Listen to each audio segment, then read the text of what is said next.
Hi everyone. तर आत्ताच मी ड्युटीला पोहोचले. तर आज आहे नॅशनल डेंग्यू डे. तर आज डेंग्यूविषयी माहिती घेऊया. तर डेंग्यू हा आजार डासांच्या चावण्यामुळे होतो आणि त्यामुळेच आज आपण जाणून घेऊया त्याची चिन्ह लक्षणं. तर यामध्ये मोस्टली 2 प्रकारचा डेंग्यू असतो, डेंग्यू फीवर आणि डेंग्यू हेमोरेजिक फीवर. डेंग्यू फीवरमध्ये अचानक थंडी वाजून ताप येतो, डोकेदुखी, अंगदुखी आणि तसेच मळमळ होणे, अंगावर सूज येणे, चट्टे पडणे ह्यासारखे. टाईप 2 मध्ये हिमोरेजिक म्हटल्यावर तापाबरोबरच रक्तस्राव होतो, हिरड्यांमधून उलटी आणि लघवीमधून देखील रक्तस्राव होतो, सतत तहान लागते. गंभीर स्थितीमध्ये रुग्णांच्या मेंदू, लंग्स आणि किडनीवर परिणाम दिसून येतो, तसे अंगावरती पुरळ देखील येते. तर वरती चित्रात दाखवल्याप्रमाणे ही सौम्य लक्षणे आहे डेंग्यूची.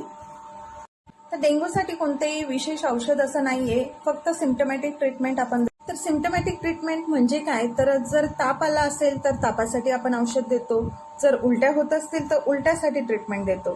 तर अशा प्रकारे जे सिम्पटम दिसत असतील त्यासाठी आपण ट्रीटमेंट देतो. आणि पाणी साठा म्हणजेच पाण्याचं प्रमाण शरीरात कमी झालेलं असतं, त्यासाठी जर मध्ये ॲडमिट केलं असेल तर सलाईन वगैरे देखील आपण अशा पेशंटला लावतो. आणि यामध्ये जर प्लेटलेटची संख्या कमी झाली असेल तर तेव्हा देखील आपण वेगळे ट्रीटमेंट त्यांना देतो. त्यासाठी सर्वात महत्त्वाचं की डेंग्यूपासून आपण सुरक्षा व्यवस्थित आपली आपण करू शकतो.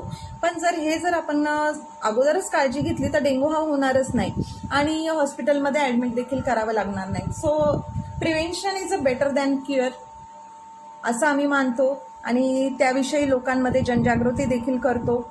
तर आय होप हा व्हिडिओ थोडक्यात तुम्हाला समजला असेल आणि डेंग्यूविषयी थोडक्यात माहिती तुम्हाला मिळालीच असेल.